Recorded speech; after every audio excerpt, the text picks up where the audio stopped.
오늘 우리에게 주시는 하나님의 말씀은 출애굽기 15장 22절에서 27절까지의 말씀입니다. 출애굽기 15장 22절에서 27절까지의 말씀을 교독하시고 마지막 절은 함께 합독하겠습니다. 모세가 홍해에서 이스라엘을 인도하며 그들이 나와서 수르 광야로 들어가서 거기서 사흘 길을 걸었으나 물을 얻지 못하고 마라에 이르렀더니 그곳 물이 써서 마시지 못하겠으므로 그 이름을 마라라 하였더라. 백성이 모세에게 원망하여 이르되 우리가 무엇을 마실까 하며 모세가 여호와께 부르짖었더니 여호와께서 그에게 한 나무를 가리키시니 그가 물에 던지니 물이 달게 되었더라. 거기서 여호와께서 그들을 위하여 법도와 윤리를 정하시고 그들을 시험하실세 이르시되 너희가 너희 하나님 나 여호와의 말을 들어 순종하고 내가 보기에 의를 행하며 내 계명에 귀를 기울이며 내 모든 규례를 지키면 내가 애굽 사람에게 내린 모든 질병 중 하나도 너희에게 내리지 아니하리니 나는 너희를 치료하는 여호와임이라. 그들이 엘림에 이르니 거기에 물샘 열둘과 종려나무 70그루가 있는지라. 거기서 그들이 그 물 곁에 장막을 치니라. 아멘. 할렐루야. 오늘도 우리 예배 가운데 함께 하신 주님을 찬양합니다. 그리고 예배를 통해서 우리를 엘림으로 인도하시는 그 하나님을 온전히 신뢰함으로 엘림으로 나아가는 우리 모두가 다 되시기를 예수님의 이름으로 축복합니다. 출애굽기 15장을 보면은 1절부터 21절까지는 노래입니다. 그러니까 무슨 노래냐면 홍해를 건넌 직후에 부른 승리와 감사와 감격과 구원과 기쁨의 노래, 하나님을 향한 찬양, 노래로 가득 차 있습니다. 앞에는 홍해이고 양쪽은 온통 높은 험한 바위입니다. 그래서 어디 갈 데가 없어요. 뒤에는 성난 애국 부대가 전차 부대를 가지고 뒤쫓아옵니다. 무서운 기세로 추격해오는 저 앞에다 먼지가 휘날리면서 말바꿈과 전차 소리가 막 들려옵니다. 사면초가입니다. 절체절명의 위기인 것입니다. 그런데 하나님께서 그 앞에 놓여있는 그 검붉은 홍해를 가르시고 바닷가운데에 길을 내시고 200만이나 되는 이스라엘의 이 백성을 안전하게 건너게 하시고 애굽의 군대, 그 모든 군대를 홍해 한가운데 수장을 시키셨습니다. 이보다 더 감격스러운 구원의 기쁨, 경험이 어디가 있겠습니까? 그래서 1절부터 21절까지는 기쁨과 구원의 감격의 그 노래로 가득하고 찬양을 합니다. 그런데 22절부터 분위기가 딴판입니다. 내용이 완전히 바뀝니다. 오늘 본문 있죠. 22절부터 23절 모세가 홍해에서 이스라엘을 인도하며 그들이 나와서 수르 광야로 들어가서 거기서 사흘 길을 걸었으나 물을 얻지 못하고 마라에 이르렀더니 그곳 물이 써서 마시지 못하겠으므로 그 이름을 마라라 하였더라. 기적적으로 홍해를 건너고 애국 군대가 몰살하는 광경을 보면서 구원의 그 기쁨에 감격해서 노래를 부른 것, 그게 잠깐인 것입니다. 물이 없었습니다. 그런데 물을 발견했습니다.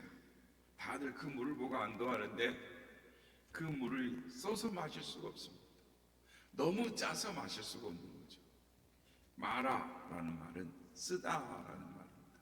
그래서 룻기 1장 20절을 보면 나오미가 이렇게 말합니다. 나를 나오미라 말하지 말고 마라라 하라. 이 각주를 보면 나오미는 기쁨이고 마라는 이 쓰다, 괴로움이다라고 말을 합니다. 불과 4월 전까지만 해도 이 홍해도와 구원의 감격을 경험했습니다. 그런데 마라의 쓴물을 경험하면서 하나님을 원망합니다. 이게 이스라엘의 그 광야의 여정이요, 우리 인생의 여정이다라고 말할 수 있습니다. 우리의 세상살이인 것이죠. 여러분, 홍해도 마라도 하나님이 인도하신 것입니다. 하나님이 왜 이스라엘 백성들을 홍해 앞에 세우시고, 왜 하나님께서 쓴물이 나는 마라로 이스라엘을 인도하셨을까요? 왜 하나님께서 홍해의 감격을 좀 더 누리게 하시지 딱 3일 지나서 마라에 쓴 고통을 겪게 하시는 걸까요? 한때는 좋았습니다. 우리 인생과 같습니다. 우리 인생도 좋았습니다. 한때는 잘 나갔습니다. 그러다 인생에 쓴 패배를 고배를 마시며 괴로워하게 됩니다. 혹시 우리 가운데 이런 것을 경험하고 있습니까? 우리 가운데는 없습니까? 여러분, 삶에서 마라의 쓴물, 이 괴로움은 도대체 무엇입니까? 이것은 하나님의 시험입니다. 본문을 보니까 하나님이 시험하셨다라고 말씀합니다. 마라의 쓴물을 맛보아도 여전히 구원의 기쁨과 감격으로 하나님을 찬송하는지 안 하는지 하나님은 시험하시는 것입니다. 왜냐하면 평안할 때는 안 보이기 때문입니다. 고통이 와봐야, 어려움과 괴로움이 와야 그 사람의 인간성이 다 드러나는 것입니다. 애국 군대의 멸망을 보고 구름 가운데, 구름 기둥 가운데, 불 기둥 가운데 인도함을 받을 때는 기쁩니다. 그러나 마라를 만나 인생의 쓴물, 즉 쓴 괴로움을 경험하면 당장에 우리의 본색이 드러나는 것입니다. 이스라엘은 모세를 원망했다라고 합니다. 하나님을 원망했다라는 것입니다. 21절까지는 기쁨의 감격의 노래를 불렀는데 22절에는 벌써 하나님을 원망하는 것입니다. 이 일이 잘 될 때는 모르는 것입니다. 망해봐야 아는 것입니다. 쓴 잔을 마셔봐야 압니다. 그때도 감사와 찬양을 하면 진짜인 것입니다. 마라의 진정한 의미는 하나님이 그들을 시험하는 데 있었습니다. 그러나 그들은 하나님의 기대에 부응하지 못했습니다. 여러분, 광야 같은 세상을 걷다가 마라를 만날 때 잘 하셔야 하는 것입니다. 내 인생에 쓰디쓴 잔이 다가왔을 때 믿음을 잘 발휘해야 하는 것입니다. 그래야 하나님의 인정을 받습니다. 예수를 믿으면 무조건 잘 될 거라고 생각을 하지만 그것은 오산입니다. 초신자일수록 더욱 그렇습니다. 내가 열심히 기도하고 잘 믿으면 내 인생에 절대 쓴 잔이 없을 거라고 생각을 합니다. 그러나 예수를 잘 믿기 시작하면 전에 없었던 일이 생기기 시작합니다. 하나님께서 고의로 아픔을 겪게 하시는 것입니다. 그런데 이스라엘 경우에는 번번이 실패했습니다. 우리도 판판히 실패하는 것이죠. 하나님이 우리에게 쓴물을 주시면 낯색이 변하는 것입니다. 어제까지 좋았다가도 쓴물이 오면, 괴로움을 당하면 우리의 안색이 변합니다. 하나님을 원망합니다. 기도해서 빨리 응답이 안 되면 하나님을 협박하는 거죠. 여러분, 살아가다가 인생의 쓴물을 만날 때 실족하지 마십시오. 이스라엘을 닮으면 안 되는 것입니다. 내가 어떻게 하는지 예의주시하고 계시는 하나님께 나의 천한 인간성을 드러내서는 안 되는 것입니다. 하나님에 대한 온전한 신뢰를 드러내야 하는 것입니다. 하나님을 온전히 믿어드려야 하는 것입니다. 그래야 하나님의 복을 받습니다. 마라의 쓴물은 결국 하나님의 축복이었습니다. 마귀가 주는 것은 그 어떤 것이든지 저주입니다. 잘 돼도 그건 저주인 것입니다. 재앙입니다. 마귀가 주는 쓴 잔은 비상이요 사약인 것입니다. 그러나 하나님이 주시는 쓴 잔은 보약인 것입니다. 입에는 비록 쓸지 모르지만 몸에는 좋은 것처럼 하나님은 우리에게 마라를 통해서 엘림의 단물로 바꾸어 주시는 것을 변화시켜 주시는 것이죠. 학생들에게 시험이 축복입니다. 그런데 고통이 없는 시험은 없습니다. 즐거운 시험이 없습니다. 복인 것은 사실이나 즐거운 시험이 없다라는 겁니다. 그러나 시험을 봐야 그 우리 자녀에게 진급이 있고 축복이 있고 취업이 있습니다. 시험을 안 보면 편하죠. 그러나 그 또한 시험을 안 보면 진급도 없고 진학도 없고 축복도 없는 것입니다. 하나님이 우리에게 주시는 것은 우리로 하여금 영광스러운 진급을 위해서, 영광스러운 삶을 위해서 우리에게 마라를 주시는 것, 그건 축복인 것입니다. 이사야서 38장 17절, 보옵소서 내게 큰 고통을 더하신 것은 내게 평안을 주려 하심이니이다. 정도 행복한 삶을 살기 위해서 주시는 것, 그렇게 살게 하도록 위해서 지금은 쓰나 복이 되도록 하시는 것이 시험이라는 것을, 이것이 마라의 비밀입니다. 이것을 깨닫는 우리가 되어야 될 줄로 믿습니다. 여러분, 우리에게 쓴 고통이 있는 것은 하나님이 우리를 고통스럽게 하기 위해서가 아니라 우리에게 시험을 주시는 이유는 하나님이 우리에게 복을 주시기 위해서라는 것을 믿어야 합니다. 어떤 교회 목사님이 그 교회에 큰 시험을 겪어서 가정에 어려움이 있던 그 가정을 신방을 했습니다.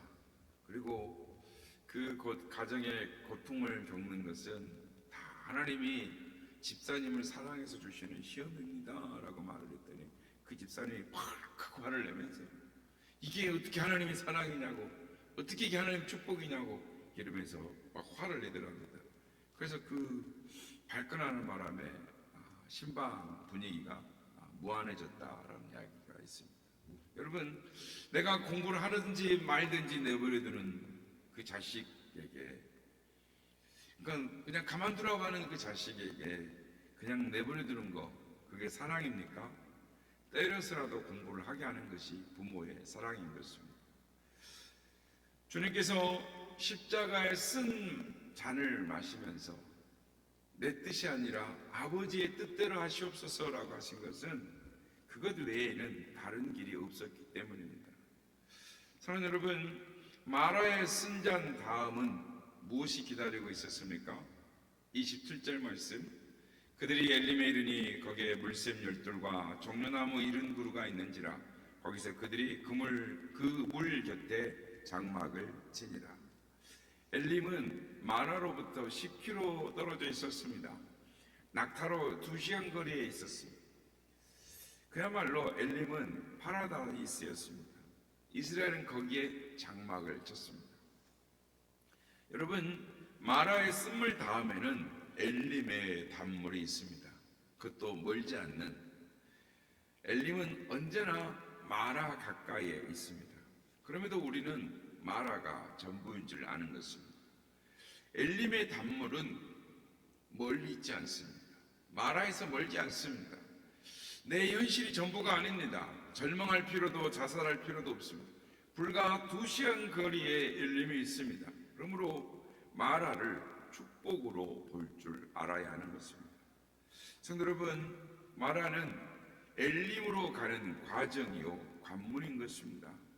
어른이 신실하신 아버지께서, 우리를 사랑하시는 아버지께서 어른이 엘림으로 인도하시겠습니까? 그 과정 중에 마라가 있을 뿐입니다. 쓴물은 단물로 바꿔주시기 위해서, 쓴물이 있어야 단물의 소중함을 아는 것입니다. 마라 때문에 엘림이 의미가 있는 것입니다. 값진 것입니다. 그러나 우리의 한계가 너무나도 분명합니다. 우리에게 하나님에 대한 믿음이 없습니다. 부족합니다. 마라밖에 보이지 않습니다.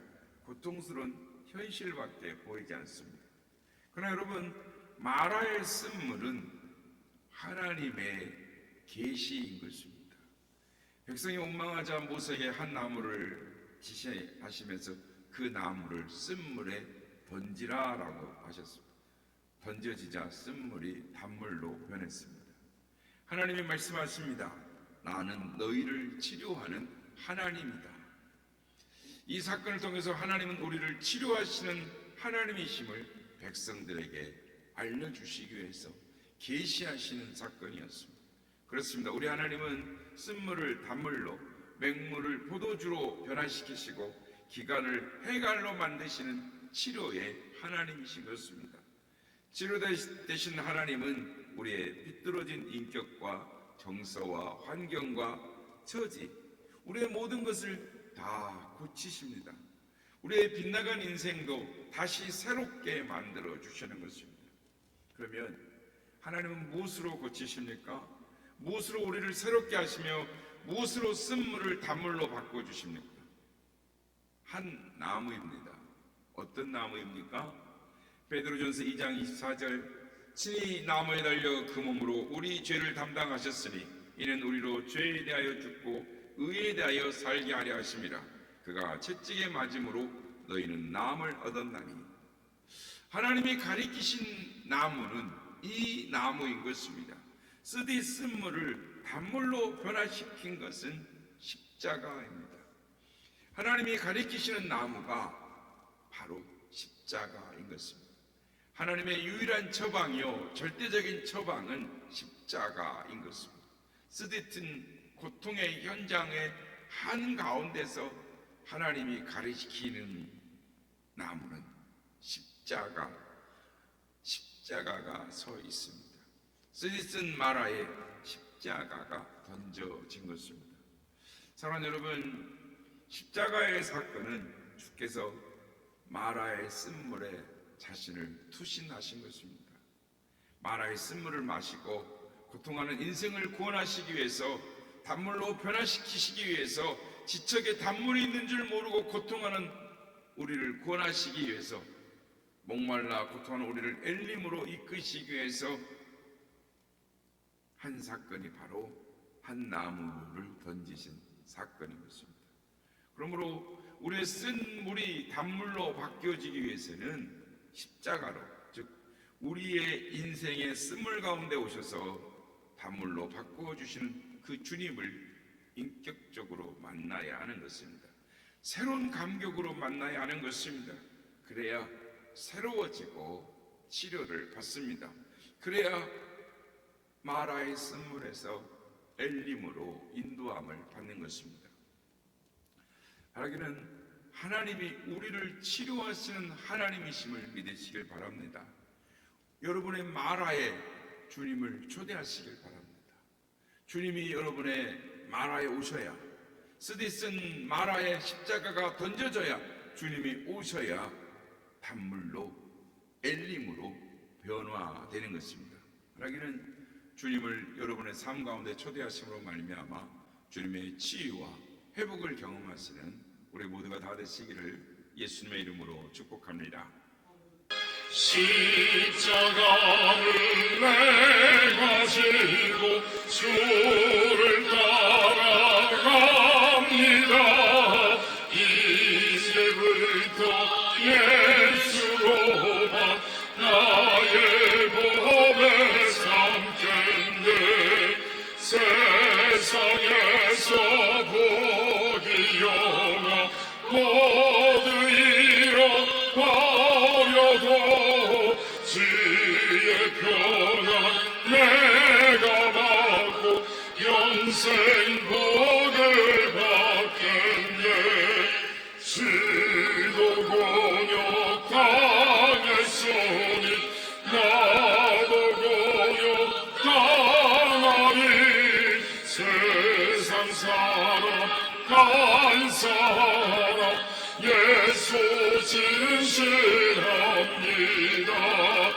예수 나를 사랑하사 빛난 얼굴 보이면 원수들이 미워해도 염려할 것 없겠네. 내가 핍박당할 때에 주의 품에 멈춰 나갈수록 많은 위로받던데 주가 주신 기쁨 외에 기뻐할 것 무엇냐 주가 나를 사랑하니 기뻐할 것 뿐일세